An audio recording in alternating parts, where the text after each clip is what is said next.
Friends, hello everyone. Welcome to this channel. And in today's video, I'll tell you and show you how you can easily switch accounts in Google Chrome on your iPhone. Friends, please subscribe to the channel, put your likes, and also don't forget to write your comments at the end of the video. And let us get down to the topic. Open Google Chrome on your iPhone. Next, you will need to click on your image in the top right corner. Now click on your name. And now here you'll need to scroll down and find the Sign Out setting.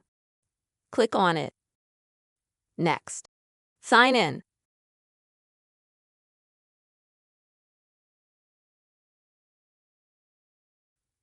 And here you'll have a choice.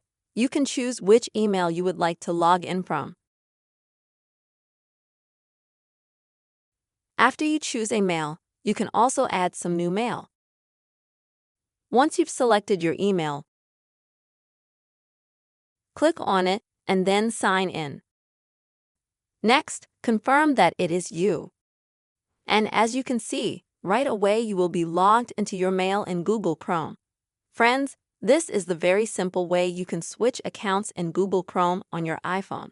I really hope you found this video helpful and useful. Please put your likes, write comments, and don't forget to subscribe to our channel. See you soon.